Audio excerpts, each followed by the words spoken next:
Hi, and welcome to the X22 Report. My name is Dave, and this is episode 479, and today's date is September 29th, 2014, and the title of this episode is Central Bankers' U.S. Government Can't Stabilize Syria Without Removing Assad. Let's get right into the economic collapse news. Now, it seems that Europe is in a death spiral right now. Things are not looking good. The Eurozone economic sentiment deteriorated in September to levels last seen in late 2013. The European Commission said on Monday that the economic sentiment in the 18 countries sharing the euro fell to 99.9 this month from 100.6 in August. In Spain, what are we seeing? Well, in Spain, we are seeing that everything is completely falling apart. The same in Italy, the same in France, and it's just spreading all throughout Europe. Retail sales are down month over month, year over year in July. August and September are both projected to be weak. Manufacturers and retailers warn of another consumption slowdown. Price deflation sets in. Spain's consumer price index fell by 0.5% on the year in August, the biggest percentage decline since the country's experienced a dip in prices in October last year. In July, prices had dropped by 0.3% after a few months of small increases. So we can see things are really starting to ramp up here in the United States. What are we seeing? It seems like all good news here. It seems like we're in a recovery. It seems like the stock market's hitting all-time new highs, except for these strange fluctuations where the market drops by 200 points, goes back up, drops by another couple hundred points, goes back up, and we're continually seeing this going on at this point. But we have reports coming out that personal spending jumped by 0.5%, beating the 0.4% expectation. Now, the thing is, where is all this spending coming from? Now, they want us to believe that people are going out to stores, purchasing goods, bringing up retail sales, and everything just looks great. But really what we're seeing is the spending is not in this area. The spending is in car loans. And can you really call it spending when you're taking out a loan? It seems like there's been a surge in subprime borrowing right now. More people are taking car loans out, and they're just borrowing money. So to me, this is not really spending money, because on the opposite side, what we're seeing is delinquencies. They are on the rise. The repo man they are visiting many people who've taken out these loans, who can't afford these cars, and this really doesn't spur spending. This really is borrowing.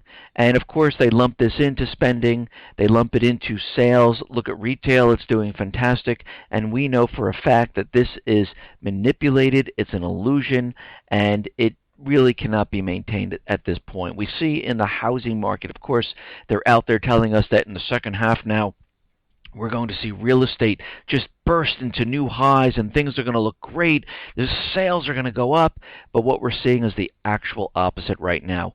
We had our bump in the summer. We had new home sales push the real estate market up. We're seeing that existing home sales are falling. We are now seeing that pending home sales drop in August. Pending home sales tumbled over 4.1% year over year, a drop of 1% month on month, missing expectations of a 0.5% drop, and the second biggest drop in 2014. The National Association of Realtors chief economist says that there are fewer bargain-priced homes out there right now. Well, I actually see the opposite. I see houses on the market between 60, 90, 120 days. I see them lowering their prices. So guess what? The prices are now falling. And you have to remember, during these summer months, when they were trying to explain away, especially in the spring coming out of the winter, that there were too many houses on the market. People are getting confused at which one to purchase. Then they came out, there weren't enough houses on the market. They just continually come up with excuses to explain away what's really happening. And we understand what's really happening. The mortgage departments in the main banks have been laying off like crazy. Tens of thousands of people. Go back. Google it. Go back to August of 2013, September, October, November, throughout this year. You will see they are continually laying off people. Because why? They realize people will not be taking out mortgages because people do not have jobs, people do not have the savings, people do not have the credit. And they realize they do not need all these people employed because the mortgage applications are going to decline. And and we've been seeing this all throughout the year, just week after week, the mortgage applications, the refinance applications plummeting to all-time new lows. They are down now by 70%, and they're continually falling. Now, in a recent report, I talked about how the Fed, the government, whenever they start using words like contained, or things like they don't believe that that there's some type of economic problem, or they're not forecasting a recession, we know we are in trouble. And a couple of reports ago, we talked about the Fed coming out saying that the economic indicators that are going on inside the United States, they have all been contained. Well, right now, the Obama administration on Monday said the country's giant load of student loan debt would not lead to a meltdown. So you can see already whatever they say is always the opposite. Just think back to 2008 when the head of the Fed was out there, Ben Bernanke. He told us the subprime was contained, that they're not forecasting a recession anytime soon. And here they are doing the same exact thing again. And this went on to say that none of us now expects a student loan meltdown because there is a great deal of integrity and stability in the student loan market. Well, let's see. All the students who are graduating right now, about 80% of them cannot find work in their majors. So they're going and they're finding part-time work. They're living with their parents. They're living in the basements. The government stepped in. They initiated this program where students can go and modify their student loans. They can defer their payments out further. They can take their payments and make them lower for a longer period of time because they realize none of these students can find jobs. And if they can't find jobs, they can't pay back the student loans. If they can't pay back the student loans, the system comes crumbling down and the bubble is popped. And of course, the government and the government officials are all out there. They're saying we want more people going back to school because they want more people borrowing money. And this cannot be sustained, just like the real estate market cannot be sustained, just like the retail market cannot be sustained, just like the spending that they were talking about cannot be sustained because it's really just taking out more loans. All of this is an illusion to make you think that everything is fine. And when they start talking about that, oh, we don't have to worry about this, we don't see any type of meltdown, we see everything contained, we see everything as great and good and stable, this is when you know that things are really starting to fall apart. Now, it seems that a lot of retail investors are pouring into the stock market at their all-time highs right now that we're seeing, and a lot of the institutional investors are starting to get out of there. And this is why I think you're seeing a fluctuation in the market at this point in time where things are not continually going up the way they planned it, because now it's time to get out. They're dumping the stocks, they're shorting things, and they're getting ready for this thing to crash. Now, it looks like Kazakhstan's president has suggested establishing a free trade zone involving Russia and many other different countries, all bordering the Caspian Sea. Taking into consideration the situation on the world market, we could investigate the possibility of bringing the economies of our countries closer to involve a mutual trade. Before regulating the legal status of the Caspian Sea, we may lay down the foundations for mutual economic activities. So we see a lot of countries along the Caspian Sea right now are looking to have free trade with one another, and Russia is included in this. And we can see Russia is out there making deals. China is out there making deals. A lot of the BRIC nations are joining in, making deals, helping other nations. And the United States, again, is pushing war, pushing terror, pushing Ebola. This is all we are seeing. Now, a couple of reports ago, we talked about why all these agencies inside the United States need to purchase machine guns, armor, and other things. We see the USDA out there saying this, we need to purchase the machine guns because of special operations where we're going in and we could run into situations where we need these type of weapons. Well, again, all these agencies should be calling in the experts like the sheriff department or the SWAT team to assist them in these type of situations if they're really worried. There is absolutely no reason for these agencies to have any type of weapons. And this goes on to say that according to the USDA press rep, the guns are necessary for self-protection. Well, hey, This is what the American people are saying to the government officials. And this is why we have the Second Amendment. The guns are necessary for self-protection. That's why we need our weapons. The OIG special agents regularly conduct undercover operations and surveillance.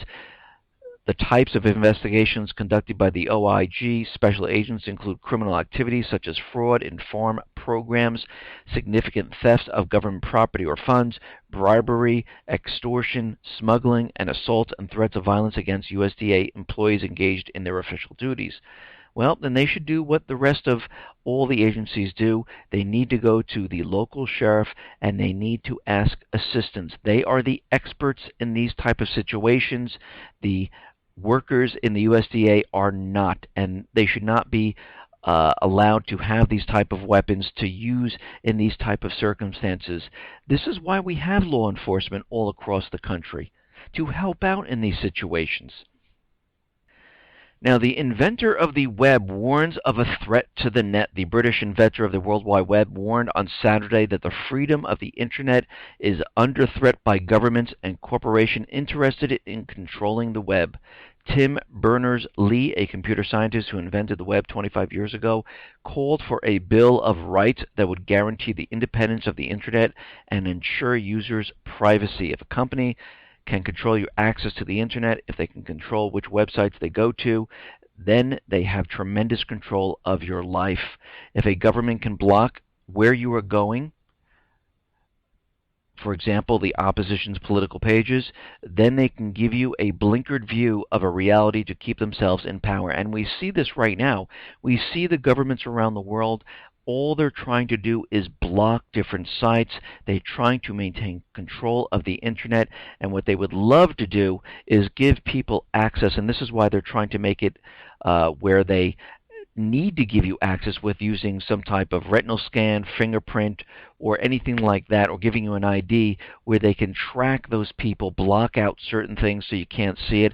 And this is why CISPA are in the floating around in Congress right now. They're trying to pass this information, this bill, and they're trying to control the Internet. This is like the Wild West of information that's floating around here, and they do not like it because you have, independent bloggers, you have the independent media, and it's all countering what their narrative is on what's going on in the world, and they cannot stand this. Even Kerry was out there saying that the Internet makes it very hard to govern, and as we know, the Internet doesn't make it hard to govern.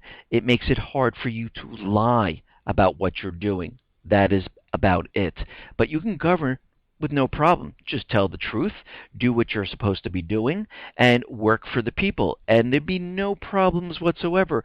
But when you try to hide things, when you try to lie, when you try to maneuver the American people into doing things they really don't want to do, this is where you have the problem. And this is why we're hearing these type of statements.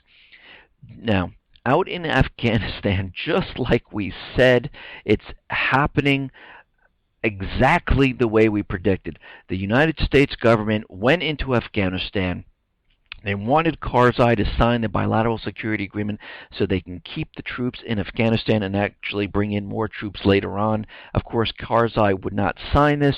Then we had the election in Afghanistan. The United States pretty much didn't like the turnout of the elections, so they went in there and they maneuvered their candidate into power so he could sign the bilateral security agreement. And what are we seeing today? Well, tomorrow, Tuesday, the Afghan president will sign the bilateral security agreement with the United States. Now, they will no longer remove the troops from Afghanistan. They will ramp up the number of troops inside of Afghanistan. And we can see they want to keep this area. This is why they were putting so much pressure on Karzai. This is why they were in there manipulating the elections, keeping their man inside into power, because they wanted this agreement signed. And now you can see why. It's all coming out there. And of course, there will be no troops removed from Afghanistan at this point in time. Now, it looks like there are protests being pushed in Hong Kong right now. The United States is already out there, and they're suggesting that Hong Kong's leaders need to show restraint amid mass democracy protests. And this is very interesting coming from the United States. The United States urges the Hong Kong authorities to exercise restraint and for protesters to express their views peacefully. Well, again, when the U.S. government is on the opposite side and they want to overthrow a government, and they're trying it in Russia right now, and they're trying it in China, we can see they're ginning up these protests. They're trying to push their agenda forward. They're also keeping the countries quite busy. We see it happening in Russia, and this is why Russia kicked out U.S. aid. This is why they're limiting the number of foreign passport holders or foreigners to hold any type of stock in the media inside the country. It has to be 20% or less. And we see them pushing this agenda in China at this point. We saw it happen in Ukraine where they ginned up all the protests and they said, no, the people have the right to speak. The people have the right to have a different government. And as soon as the coup d'etat took place, all those people who didn't want to be a part of it were automatically called terrorists, and the people had no right to speak out. The people had no right of democracy. We also see this in the Middle East. All those tribes now fighting for their right to speak out for democracy, to get rid of the government. The United States central bankers are not on their side. So you can see right now they are now on the side of the students who are protesting. You can tell something is being formulated in this area, and we're going to have to watch this very, very closely.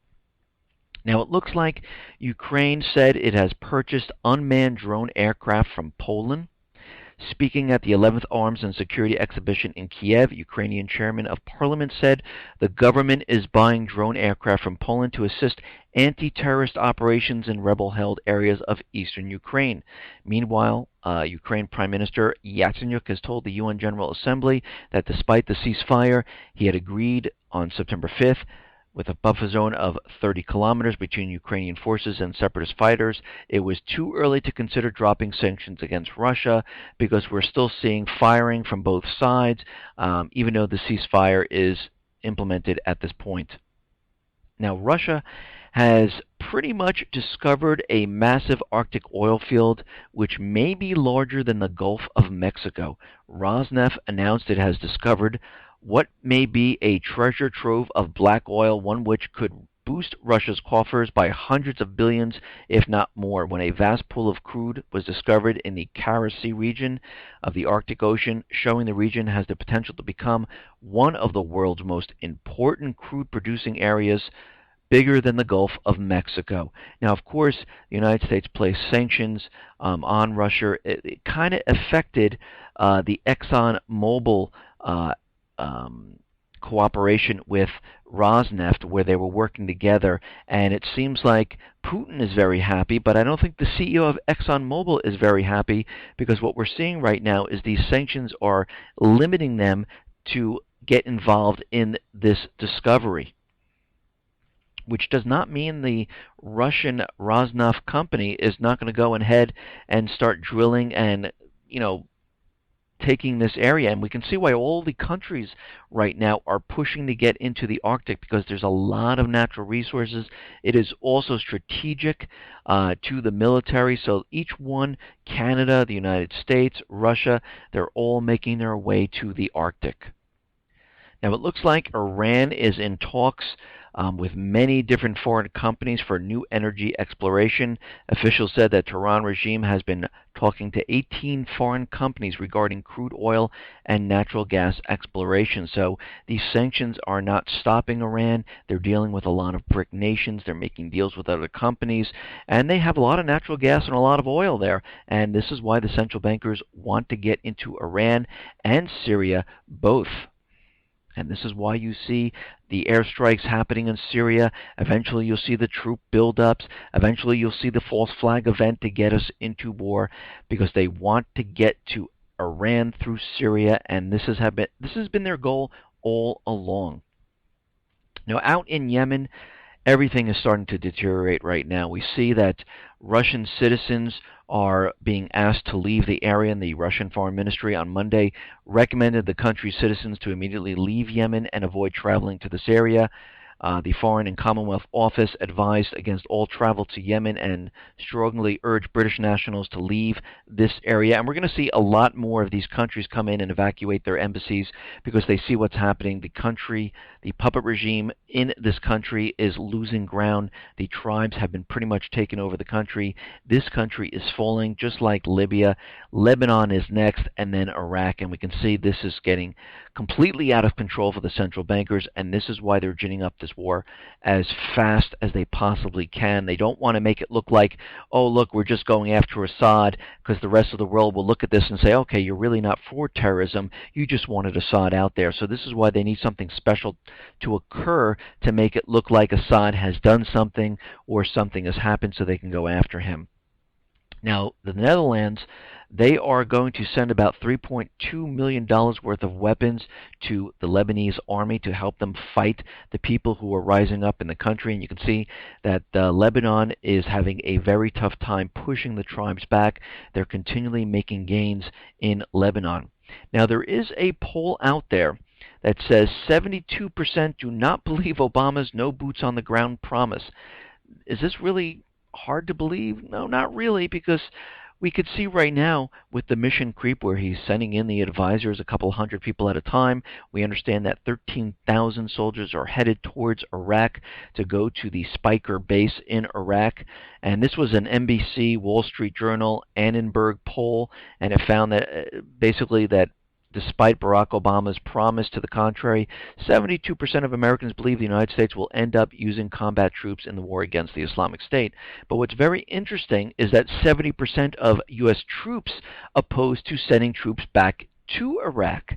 The majority of active duty troops in the U.S. military are opposed to sending ground soldiers to Iraq in battle of the Islamic State and believe that the U.S. war in Iraq was not successful according to a new survey.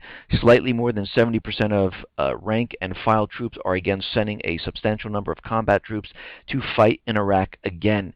And this is coming from the Military Times poll released Sunday. So we can see right now the troops are saying, no, we don't want to go back into this region.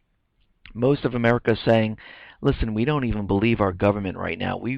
Even though they're telling us no boots on the ground, there's going to be boots on the ground. And we are definitely seeing that they're continually pushing for boots on the ground, making it, with Hagel out there, with Bonner out there, or Boehner out there telling us that, I don't think we can, win with the Islamic State unless we have some type of boots on the ground. And they're just trying to get us used to the idea that there are going to be boots on the ground. Now, the Syrian government has welcomed a UN Security Council resolution that prohibits providing support for the foreign-backed militants.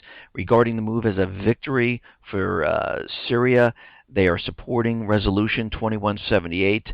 The Security Council members completely approved a resolution that intends to tighten the grip on foreign fighters in the conflict zone.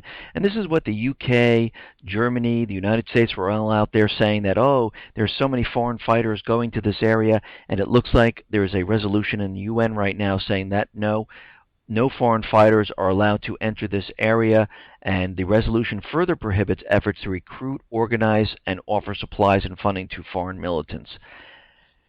Now, China is out there, and you haven't really heard much about China being out there criticizing what has been going on with Syria, but now they are saying that even as the U.S. and its allies on Saturday launched fresh airstrikes against the Islamic State in parts of Syria, China stressed on the need for political solutions to conflicts.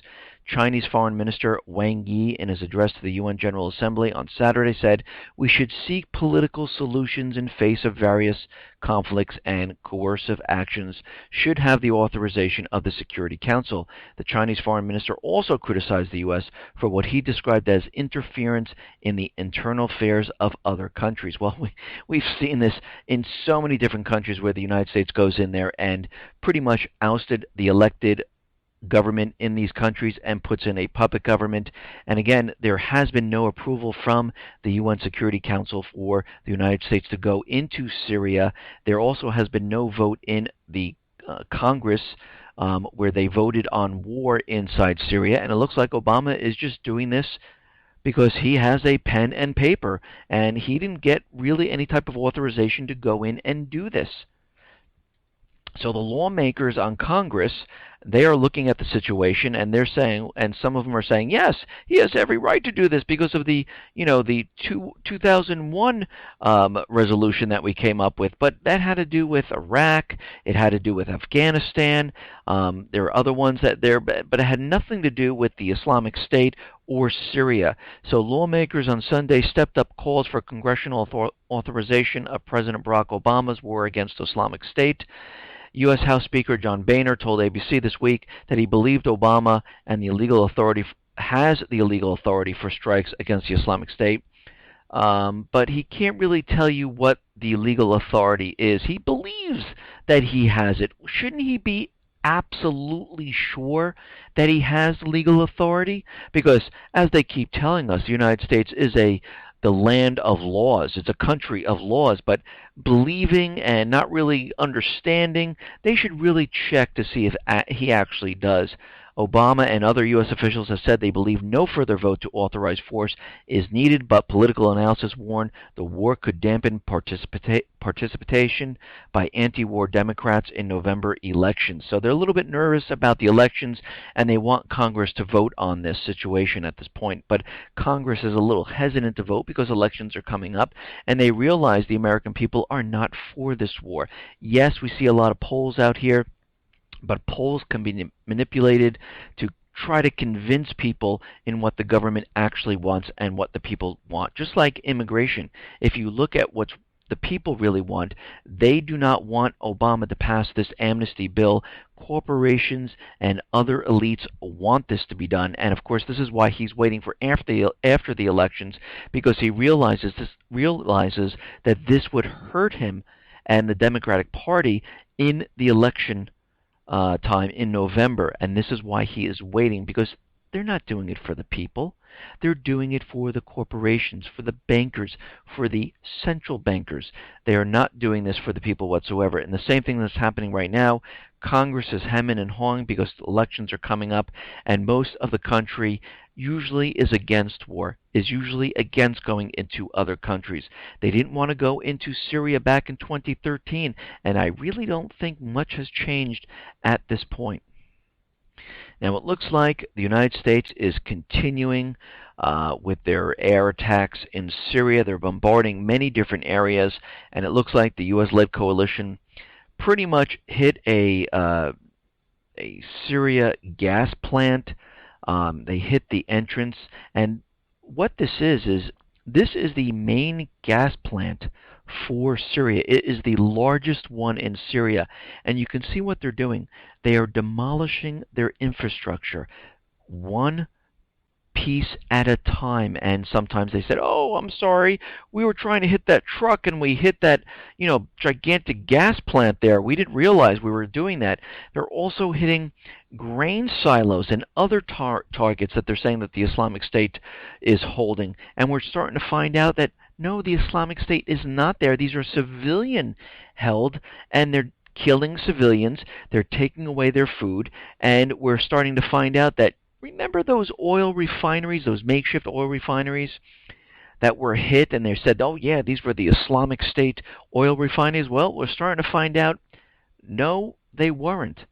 They were held by civilians inside Syria, and these were around Raqqa, and they were owned by civilians, not the Islamic State. And a separate airstrike on a plastics factory on the outskirts of Raqqa resulted in deaths of civilians, and this was not held by the Islamic State. So what they're doing is they're destroying the economy of Syria, and eventually what they're going to do is they're going to put up a no-fly zone over this area, and the only way they can do this is to pretty much destroy the air force of Syria, to bring them down. And this is why they're hitting all the major points where the air bases are. They don't want the Syrian government to retake them and to use them later on, so they're just getting rid of them at this point. And we can see this is exactly their strategy going forward. Now Syria is out there, and they're saying they are completely committed to the full implementation of the provisions of the Convention of the Prohibition of Chemical Weapons within the framework of the OPCW. The big question that remains is whether those who are supplying the terrorists with these other types of weapons Will they stop their actions and abide by international law? And of course they will not, because the United States central bankers, Israel, UK, and other Arab nations are giving the Islamic State and other terrorist organizations inside Syria and Iraq all the chemical weapons they possibly need, trying to make it look like that it is Assad who has given them these weapons, to make it look like this is how it is working. And we can see right now they don't care about international law. They don't care about abiding by anything. They're doing what needs to be done to get Assad. And again, this is their goal. It has not changed. Now, Turkey is pretty much deploying 35 tanks in a border town near Syria, so we can expect some type of false flag event to occur in this area. It seems like they're getting prepped for it. And you have to think back to Erdogan when he pushed that false flag event back in the beginning of this year, where he pretty much blocked YouTube and Twitter because he didn't want the recordings to get out there. What he did was he sent some of his military personnel and snuck them into Syria with missile launchers. He wanted them to launch missiles from Syria into Turkey to make it look like Syria was actually attacking Turkey, and this way NATO forces would be able to move into Syria. But that fell apart because he was caught on tape, and someone recorded his phone conversation. This is why he was blocking Twitter and YouTube. So we can see them moving tanks now into this area. And again, Turkey is part of the Islamic State, Israel, UK, United States. So this is all being done for a specific reason. Now, there are also reports right now saying that the Islamic State is headed towards Saudi Arabia and Kuwait. Since of all the bombings and stuff in the last 24 hours, they are fleeing to these areas. And we can see that something is really being ginned up in this area in Kuwait and Saudi Arabia. Now, the U.S. is bringing in new crisis response force. The U.S. military is preparing to deploy a new crisis response force to the Middle East as threats to the U.S. facilities and personnel threat grow in this area. Marine Corporal Colonel Kenneth Detrow said the new unit is being set up and will be deployed to the U.S. Central Command area.